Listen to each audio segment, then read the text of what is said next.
एक बार संता एक दवाई की दुकान पर गया और बोला, भैया मेरी मदद करोगे?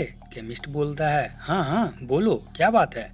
फिर संता ने अपनी दवाई की बोतल से एक चम्मच निकालकर केमिस्ट को पिलाकर पूछा है, मीठी है क्या?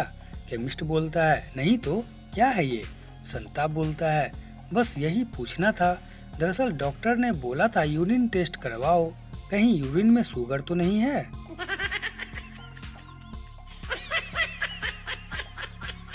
एक बार अकबर ने बिरबल को आदेश दिया कि एक ऐसा आदमी ढूंढ के लाओ जो मेरे साथ इशारों में बात कर सके। मैं उससे कुछ सवाल पूछूंगा। बिरबल बोलता है, जी महाराज। अकबर ने फिर बोला, परंतु अगर उसने गलत जवाब दिया तो उसकी गर्दन काट दी जाएगी, और सही जवाब दिया तो उसे एक महल और 1 लाख रुपए दे दूंगा, और अगर तुमने ऐसा आदमी नहीं ढूंढ सके तो मैं तुम्हारी गर्दन काट दूंगा। यह सुनकर बिरबल सकते में आ गया कि कहाँ से लाए ऐसा आदमी ढूंढ के। उसे 10 दिन के बाद एक बकरी चराने वाला मिला तो वह उसके पास गया और बोला, वैसे भी तेरी जिंदगी में कुछ नहीं है, परिवार पालना भी मुश्किल हो रहा है।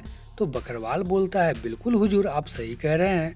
बिरबल बोला, तो ऐसा करते हैं, मैं तुम्हें 10,000 रुपये दूंगा, बस तू राजा के सामने चल पर और उससे इशारों में बात करना। फिर बकरवाल बोलता है, अगर मैं जवाब न दे पाया तो बिरबल बोला, जो होगा देखा जाएगा।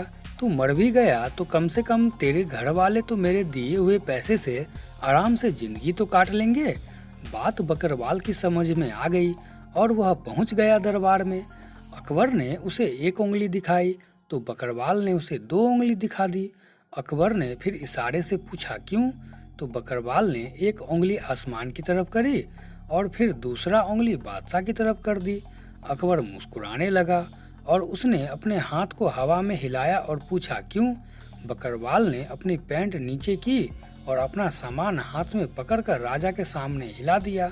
यह देखकर बिरबल की तो फट गई, पर राजा बहुत खुश हुआ और उसने बकरवाल को इनाम देके विदा कर दिया। उसके जाने के बाद बिरबल ने हैरान होकर अकबर से पूछा, हुजूर ये क्या चल रहा था? अकबर ने मुस्कुराते हुए जवाब दिया, मैंने उसे 1 उंगली दिखा के पूछा, क्या भगवान एक हैं? तो वो बोला, 2 हैं, एक ऊपर और एक नीचे आप। बिरबल फिर पूछता है, ओह फिर क्या पूछा था आपने? तो अकबर बोला, मैंने पूछा था ये आबादी क्यों बढ़ रही है? उसने अपना सामान दिखा के बोला, इसकी वजह से। ये बात सुन के बिरबल के तो होश उड़ गए कि उससे भी अक्लमंद कोई है इस दुनिया में, और यह सोचकर वह तुरंत उस बकरवाल से मिलने के लिए चला गया। बिरबल वहां जाकर बोलता है, तुम्हें यह समझ कैसे आया कि राजा क्या पूछना चाहता है? बकरवाल मुस्कुराते हुए बोला, लो इसमें क्या मुश्किल है?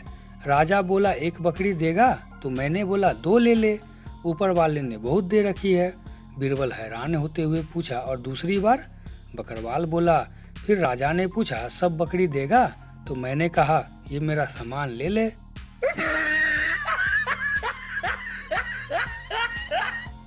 एक बार एक आदमी विदेश से एक ऐसा कुत्ता खरीद कर लाया जो बहुत समझदार था और सिर्फ सूंघ कर ही अपने मालिक के सगे संबंधियों को पहचान सकता था। घर आते ही आदमी ने कुत्ते को आदेश दिया, जाओ और स्कूल से मेरे दोनों बच्चों को लेकर आओ। कुत्ता फौरन स्कूल की तरफ दौड़ा और काफी देर तक वापस नहीं आया। जब बहुत देर हो गए तो आदमी को चिंता होने लगी कि आखिर कुत्ता आया क्यों नहीं। तब उसकी पत्नी बोलने लगी, हाय तौबा रे तौबा करने लगी। फिर वह आदमी खुद कुत्ते और अपने बच्चे को ढूंढने के लिए घर से निकल गया। तभी उसने देखा कि सामने से कुत्ता बच्चों के एक पूरे झुंड को घेरे हुए लेकर आ रहा है। इन बच्चों में से 2 उसकी नौकरानी के थे, 3 उसके पड़ोसी के थे, 1 उसकी साली का और 2 बच्चा उसके सेक्रेटरी के थे। पत्नी तिलमिलाती हुई बोली, तो इसका मतलब यह सारे बच्चे तुम्हारे हैं? जवाब में आदमी दहाड़ा, यह तो मैं बाद में बताऊंगा, पहले ये बताओ कि कुत्ता हमारे 2 बच्चों को लेकर क्यों नहीं आया?